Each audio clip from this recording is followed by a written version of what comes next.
Hey everyone, welcome back to the channel. If you're new here, I am Nisha, a vegan fitness coach, helping women over 35 build strength, lose fat, and feel strong in their bodies again. Today's video is all about how to build lean muscle mass and lose body fat as a vegan if you're over the age of 35 or 40. I have been able to build noticeable strength and muscle mass over the last 5 years at the age of 44. So if I'm able to do this, I am pretty sure you can too. I am speaking from both research and my own personal experience. So let's dive in.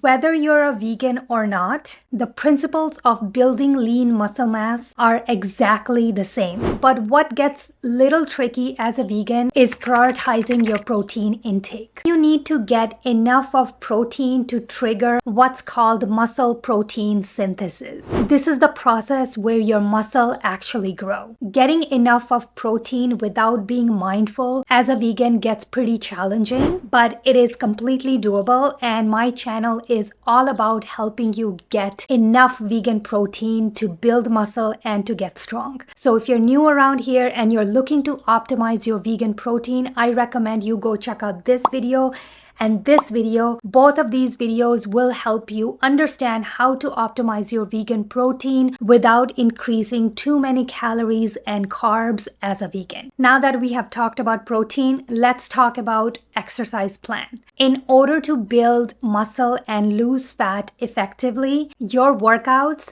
need to be on point. Here are your non-negotiables. Number 1, progressive overload. You have probably heard this term over and over in fitness industry. In simple terms, what that really means is that you want to stress your muscle, lift heavier progressively over time. That is to challenge your muscle consistently. Body is extremely smart. If you lift the same weight and use the same repetitions over and over, your body adapts to that stimulus. So in order for your muscle to keep getting challenged and grow, you need to progressively overload it over time, whether that's through your weight or that's through your number of repetitions. Number 2, majority of your exercises should be around compound lifts. These are things like squats, deadlifts, push-ups, pull-ups, rows, overhead press. These types of exercises recruit multiple muscle groups at the same time, and they really help you get strong fast. So you always want to start with compound exercises at the start of your workout. Number 3, you want to make sure you're training your muscle group at least twice a week. A full body split 3 times a week or 2 upper bodies or 2 lower body days are a great splits for anyone to do. According to research,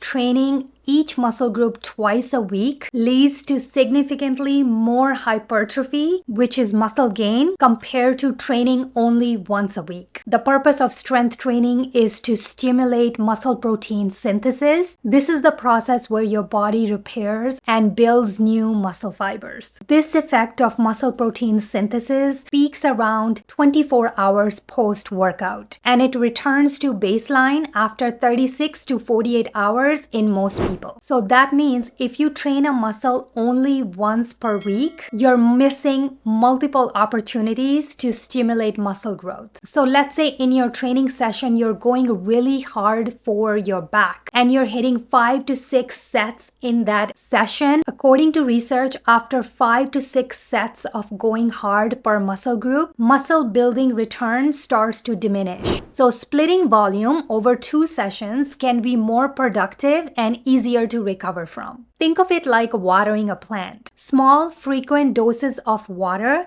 help it grow better than a big giant bucket of water once a week. After the age of 40, estrogen starts to decline and it really starts to affect muscle recovery and retention. So more frequent, moderate dose training helps counter this. Volume needs to be enough to stimulate, but not so much that it tanks recovery. And that brings me to the point where you need to prioritize prioritize recovery as well. Recovery is the key. More isn't better. After each workout session, make sure you are getting at least 30 to 40 grams of protein to help start the muscle protein synthesis, and also make sure you are prioritizing your sleep. Get at least 7 to 9 hours of restful sleep every single night. Muscle growth happens during rest, not while we're working out. So make sure you prioritize your rest as much as you're prioritizing your protein intake and as well as working out. Don't overdo your cardio. Limit your cardio to only 2 to 3 times a week if your priority is to build lean muscle mass. This brings me back to vegan protein and nutrition again. So let's quickly dive in at a very high level. What are some of the primary vegan protein sources that you need to incorporate to reach at least 30 to 40 grams of protein per meal? Instead of relying on beans and lentils to get protein, focus on primary vegan protein sources such as tofu, edamame, tempeh, fava bean tofu, organic textured vegetable protein, a good quality vegan protein powder that contains L-leucine, which helps trigger muscle building, and seitan. And also make sure to include good prebiotic foods into your diet. These can be things like sauerkraut, kimchi, or a good quality vegan yogurt. What you want to focus on is to distribute your protein between 3 to 4 meals throughout the day. I like to focus on getting at least 40 grams of protein per meal. According to research and Dr. Stacy Sims, women over the age of 40, when we enter perimenopause, we need to have more protein than someone who is much younger than us. So getting at least 40 grams of protein per meal will set you up for success. If your goal is to build lean muscle mass and improve your body composition, make sure you're consuming enough calories and you are not in a calorie deficit. Being in a calorie deficit, unfortunately, seems to be the common trend among women. We are always dieting to try to shrink ourselves. When the goal is to build lean muscle mass, you need enough calories coming from your nutrition in order to stimulate muscle growth. I will touch a little bit more about this topic at the end of this video, so make sure to stick around. Besides protein and eating enough calories, make sure you're not skipping out on carbohydrate. Carbs are essential to fuel your workouts and recovery, so make sure you are eating enough carbs along with your protein at every single meal. Think of carb sources like sweet potatoes,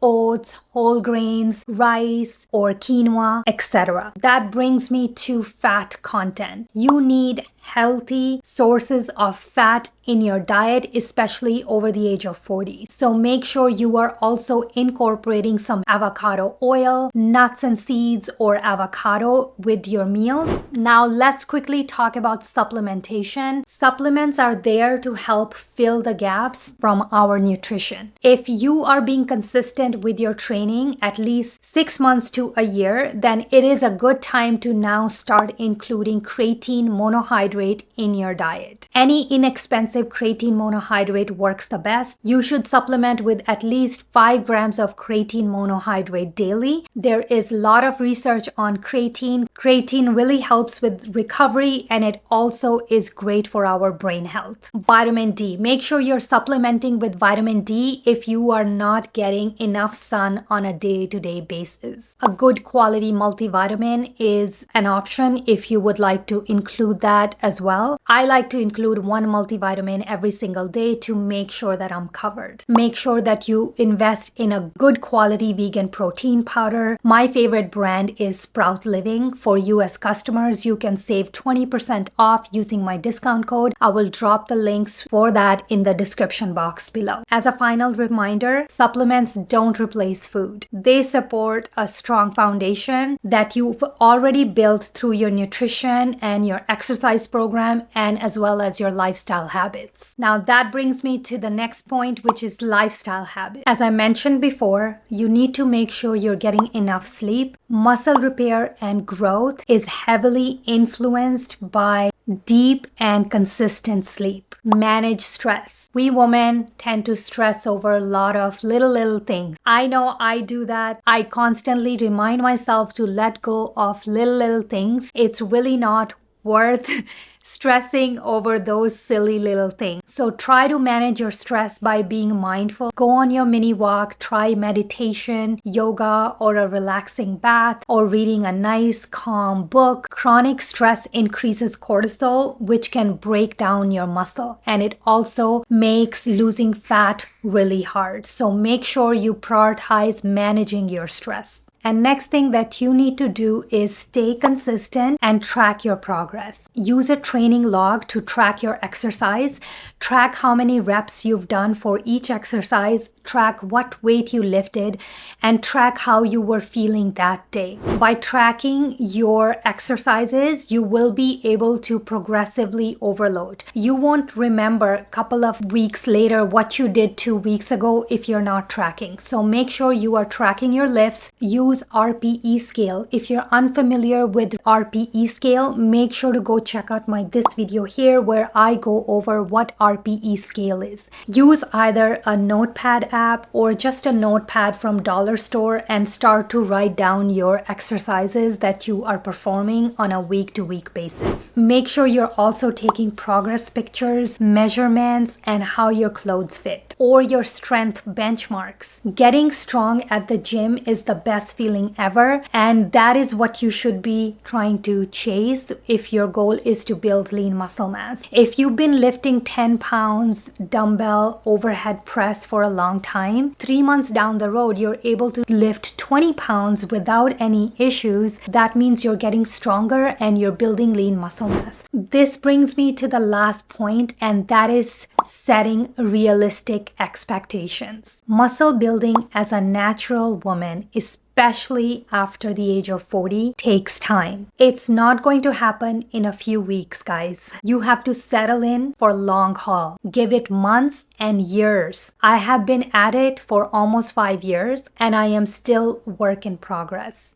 Building muscle is a lot more harder than trying to lose fat. So you have to be really realistic in terms of what you can achieve for the timelines that you have given yourself. Also, genetics play a big role too. Some people genetically can put on lean muscle mass much faster than others. I'm going to put this chart on the screen. This chart shows you the natural muscle growth expectations for women. So for beginners, you can expect to gain at least 1 pound to 1.5 pounds of muscle per month. That is roughly 12 to 18 pounds of muscle in your first year. Once you've been lifting for 4+ years, you are only gaining roughly 1 to 3 pounds of muscle mass per year. I wanted to show this chart because most of us have these crazy, unrealistic expectations. So if you are training smart and you have a really good progressive overload training program, as a new lifter, you can make huge progress in the first year. If you're unsure how to train properly at home or at the gym, I have workout programs available on my website. You can check those out if you wish. I will drop those links in the description box below.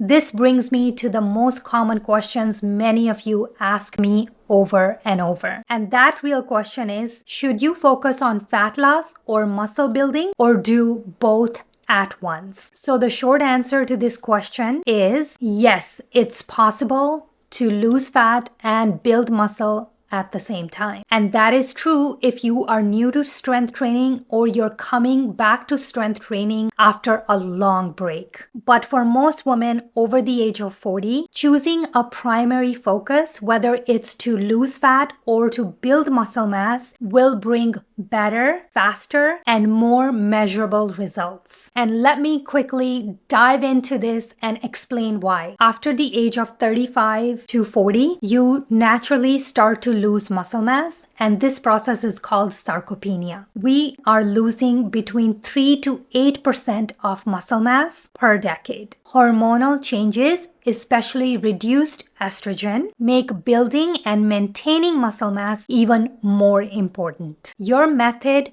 must include building muscle. Now I'm going to explain 3 strategies for body recomposition if you're over the age of 40. Body recomposition strategy number 1, to build muscle and lose fat at the same time. It is possible to do this If you are new to lifting or coming back from a long break, you have under about 20 pounds of fat to lose, and you're eating enough protein and training with intensity. This method is slow, especially over 40. Your scale may not move much, but you will look leaner and more toned. Progress is way more visible through your pictures, your clothes, and your strength gains at the gym, but it's not the same on the scale. So keep that in mind. Now let's focus on fat loss phase while maintaining muscle you currently have. This approach is the best for someone if you are currently feeling very uncomfortable in your own body. You want to immediately feel lighter and you want to immediately start to see visible results. And you're also not ready to eat more. Your goal here would be to eat in a slight calorie deficit to lose fat first. You're also going to make sure that you're lifting at least 3 to 4 times a week to make sure that you are signaling your body to hold on to the current muscle mass that you have. And you're also going to make sure you're prioritizing your protein intake anywhere between 0.7 grams of protein to 1 gram of protein per pound of your body weight. You're also going to make sure you're keeping your cardio to moderate level, only 2 to 3 sessions per week for about 20 to 30 minutes each session. So this approach is the best to focus on fat loss while you're maintaining the current muscle mass that you have, and you're also not doing a crash diet. The third approach is muscle building focus. This approach works for anyone who has been continuously dieting on and off for years. This approach is also ideal if you are skinny fat. That means you have low body weight, don't have any muscle tone, or you don't look toned or defined. This approach is also ideal if your metabolism feels sluggish. And this method also works for someone who is close to their body weight. So in this phase, you will eat at maintenance or slight surplus. I know what you're thinking. Most women get scared thinking that they're not making progress when they are eating at maintenance, or they even get more scared when you tell them to eat a little bit more. So if you're not comfortable eating more, then stick to your maintenance calories. That's what I have been doing for the past 2.5 years. And if you choose to eat at a slight surplus, you only need additional 100 to 250 calories a day. Focus on progressive overload training. Expect to gain little bit of weight on the scale. This extra weight on the scale comes from your glycogen storage, not necessarily fat. I personally think that every woman should focus on building and maintaining muscle mass instead of chasing fat loss. We all underestimate how much muscle mass we have. We all think that we need fat loss, but in reality, we need a lot more muscle on our frame. And not to mention that we are also working against the muscle sarcopenia that starts to kick in after the age of 35. So your priority here should be in building lean muscle mass, because the muscle that you build now,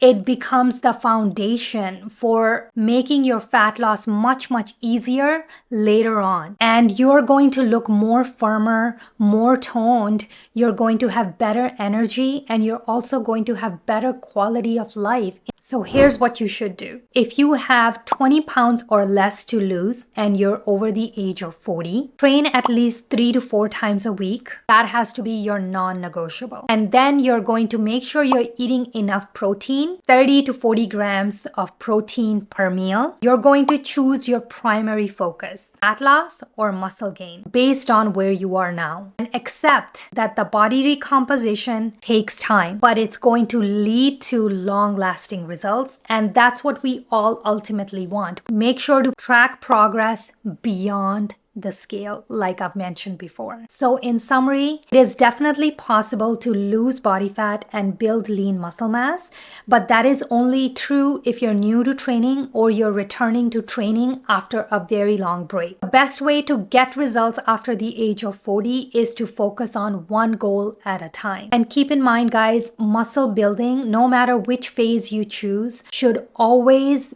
be part of your plan. Having more muscle is the foundation for fat loss, for a better health, for longevity, and aging well. And that brings me to the end of our video, guys. If this video helped you out, make sure to give this a like. And if you have any other questions, please drop them in the comments below. And if you need help with your nutrition or training program, then make sure to check out mrsslimonplants.com. I have nutrition and workout programs available. If you are not subscribed, make sure to hit that subscribe button. Thank you so much for watching, and I will see you guys very soon on my next one. Bye.